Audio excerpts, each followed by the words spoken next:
Donc on va parler des muscles de la face, parce que lorsqu'on va parler de la face, il y a la partie osseuse, le massif facial, les différentes pièces osseuses qui constituent la face. Ça, on va le voir dans les séances de TP, qu'on va commencer la semaine prochaine.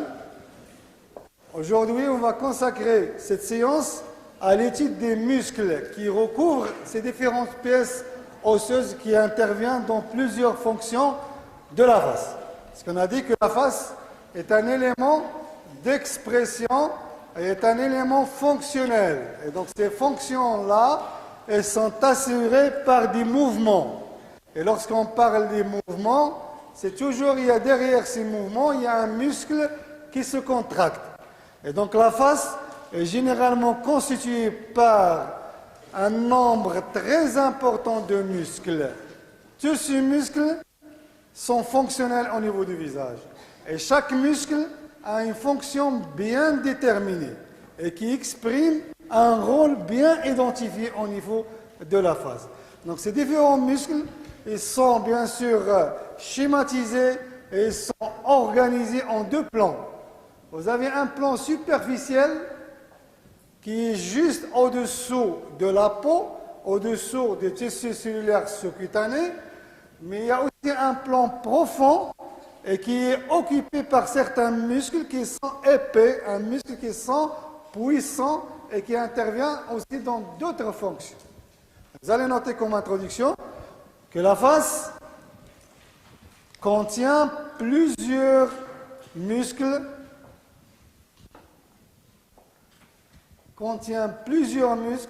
qui interviennent dans différentes fonctions. Entre parenthèses, l'expression du visage, la mastication, il y a plusieurs fonctions. Donc ces différents muscles sont organisés en deux plans.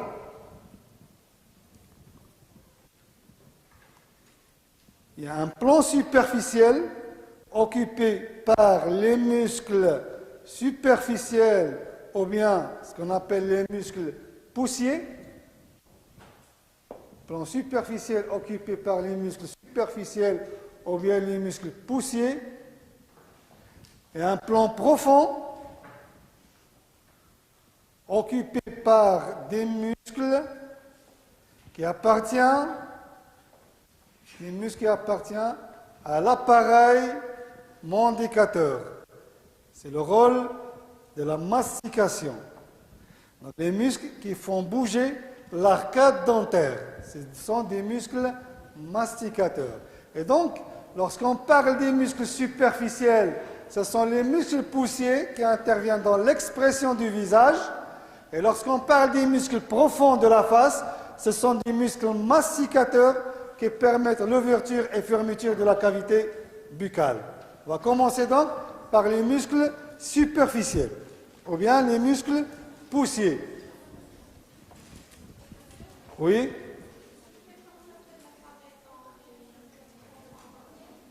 Mandicateur.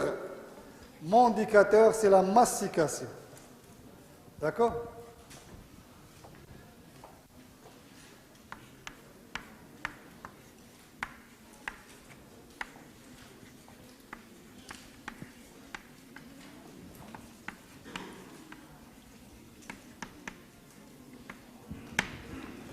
Les muscles poussiers. On les appelle muscles poussiers parce qu'ils contractent leur nom de leur situation. Parce qu'ils sont situés juste au-dessous de la peau. Donc ces muscles poussiers, ce sont des muscles de l'expression du visage. Ce sont des muscles qui font bouger la peau du visage.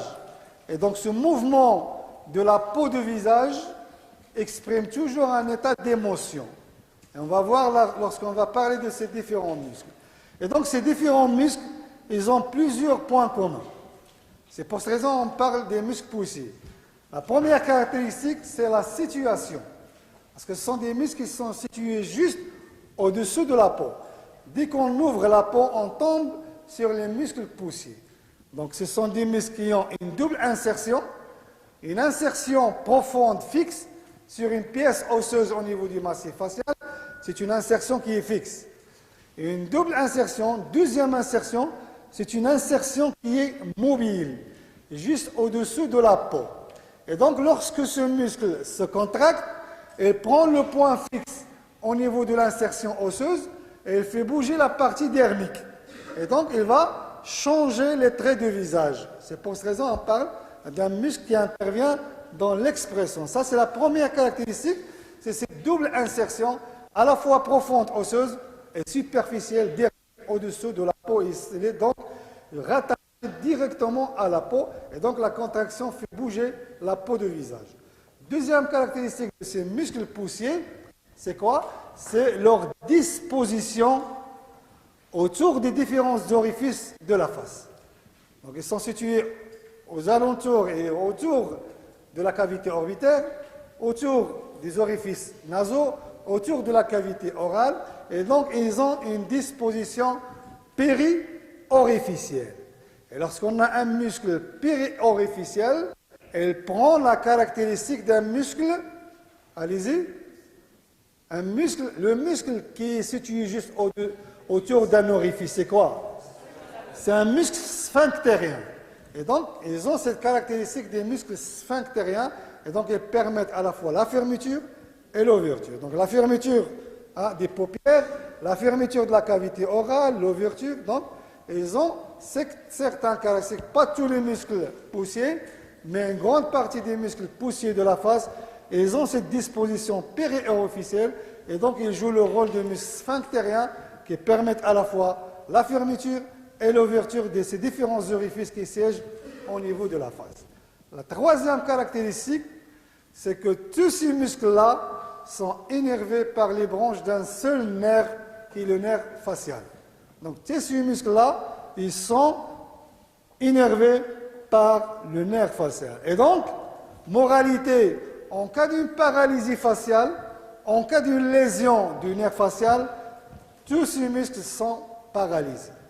Et donc, le patient n'arrive pas à mobiliser son hémiface, la moitié de son visage, qui est asymétrique, et donc parce qu'il y a une pathologie neurologique qui touche le nerf facial. Et donc, on va voir ça tout à l'heure. Donc, ce sont les différentes caractéristiques de ces différents muscles poussiers. Et donc, lorsqu'on parle des muscles poussiers, ce sont ces différentes caractéristiques, vous allez les noter. Allez-y. Donc, les muscles poussiers sont situés juste au-dessous de la peau du visage. Sont situés juste au-dessous de la peau, avec une double insertion, une insertion osseuse fixe et une insertion dermique mobile.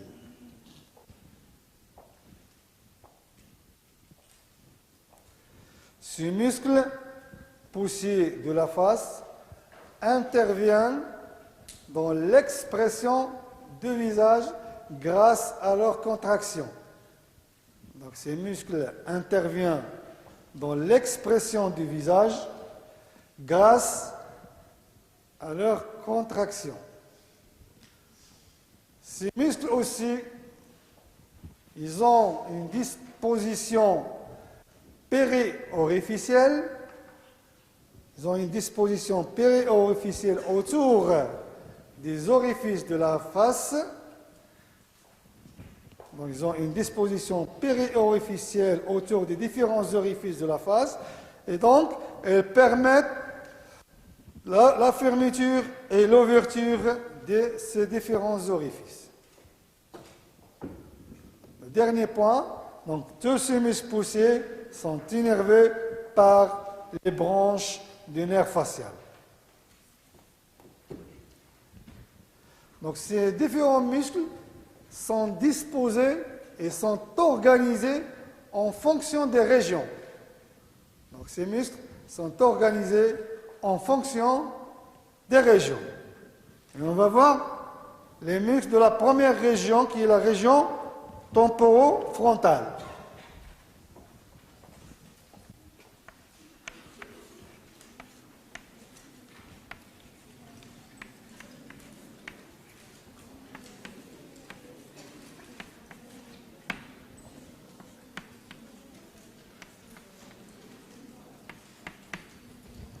les muscles de la région temporofrontale.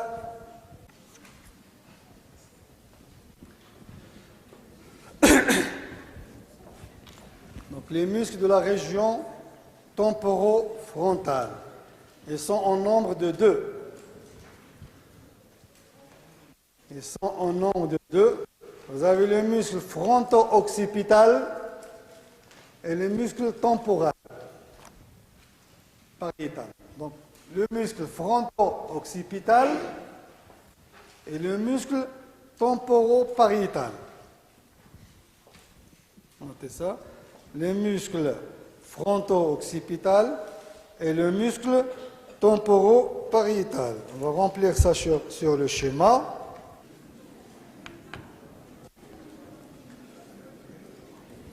Donc, le muscle fronto-occipital. Notez s'il vous plaît. C'est un muscle qui a une disposition antéro-postérieure.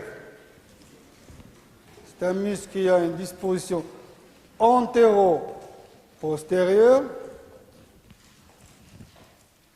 Elle est constituée par une partie musculaire et une partie aponeurotique. Elle est constituée par une partie musculaire et une partie aponeurotique. La partie musculaire est constituée par 2 ventres. La partie musculaire est constituée par 2 ventres. Vous avez un ventre antérieur, c'est le muscle frontal, comme vous voyez sur le schéma. Ça, c'est le ventre antérieur, c'est le muscle frontal. Et vous avez un ventre postérieur, c'est le muscle occipital. Donc la partie musculaire correspond à ces 2 ventres. L'un antérieur, c'est le muscle frontal, l'autre postérieur, c'est le muscle occipital. Et vous avez une partie aponeurotique centrale qui correspond au glia aponeurotique.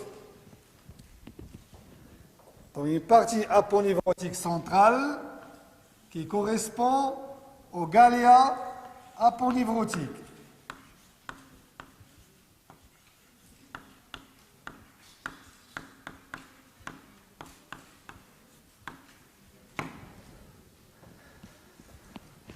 Donc, il a une disposition en fer à cheval qui part de la partie antérieure et se termine à la partie postérieure. Ce muscle permet de mobiliser le cuir chevelu.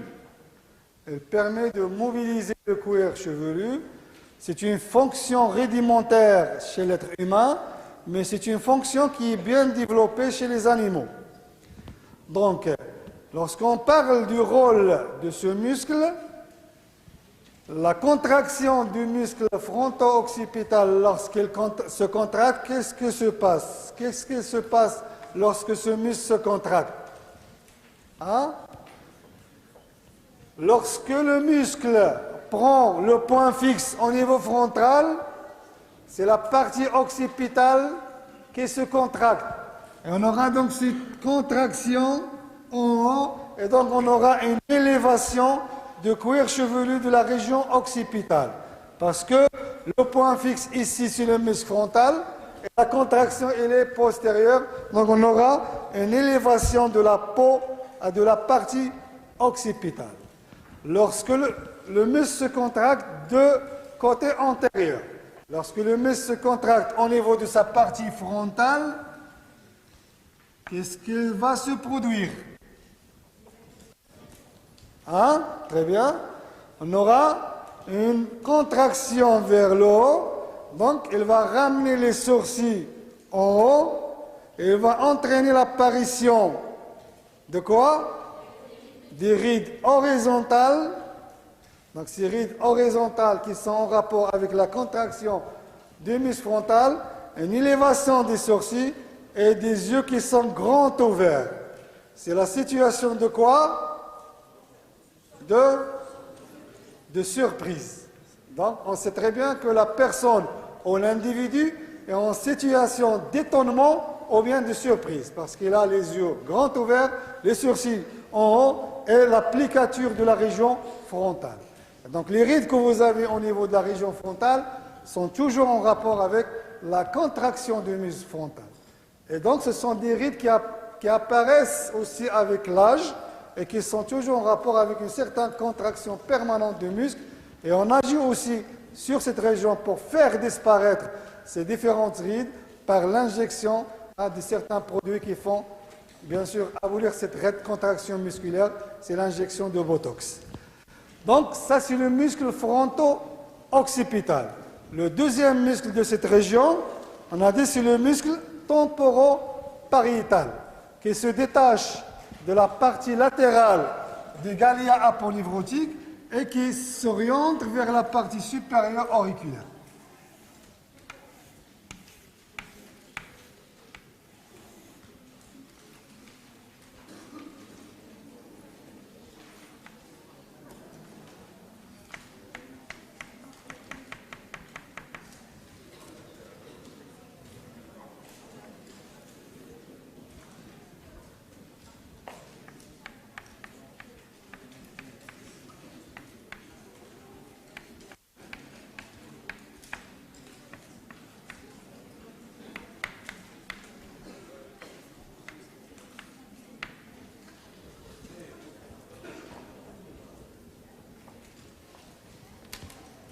Donc, ce sont les deux muscles de cette région fronto ou bien temporofrontal. C'est le muscle fronto-occipital et c'est le muscle temporo-pariétal. La deuxième région, c'est la région orbitopalpébrale.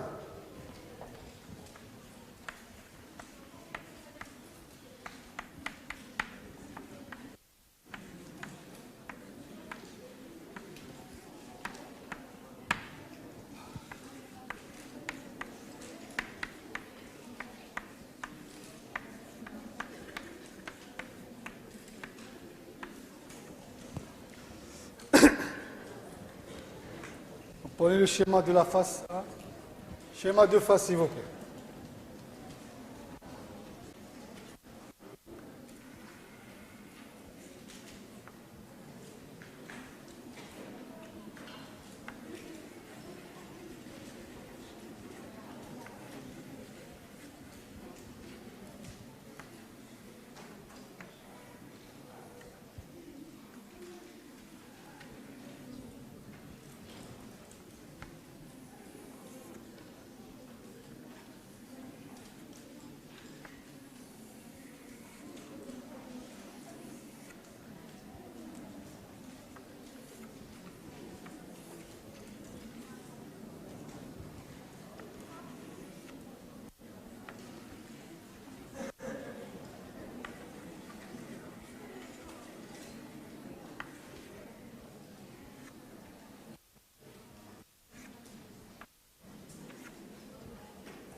Les muscles de la région orbitopalpébrale sont en nombre de 3.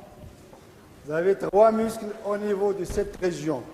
Le principal muscle, c'est le muscle sphinctérien de la région orbitaire. C'est le muscle palpébral. Donc ce muscle palpébral, il a une disposition circulaire autour de la cavité orbitaire qui permet donc la fermeture des paupières. Et là, elle est constituée par 2 faisceaux. Il y a un faisceau orbitaire à l'intérieur et un faisceau superficiel palpébral. Donc la contraction de ces 2 faisceaux permettent donc la fermeture de la fente palpébrale, permettent la fermeture de l'œil. Et donc ce muscle est endommagé lorsqu'il s'agit d'une paralysie faciale. Lorsqu'on a une paralysie faciale, le muscle sphinctérien de cette fente palpébrale ne fonctionne pas. Et donc, le patient ou la patiente n'arrive pas à fermer l'œil. Et on l'appelle ça sur le plan pathologique, c'est le signe de Charles Bell. Le patient n'arrive pas à fermer l'œil, et donc l'œil est tout le temps exposé aux agressions atmosphériques. Deuxième muscle, c'est le muscle abaisseur de la tête de sourcil. Ça permet d'abaisser la tête de sourcil en bas. Le troisième muscle, c'est le muscle corrigateur aussi. ça permet aussi d'activer la fonction du muscle abaisseur. Ça permet aussi l'abaissement et le rapprochement des sourcils. On va les noter sur le schéma. Donc, prenez le schéma de face. Donc, vous avez donc le muscle orbiculaire ici qui a une disposition circulaire.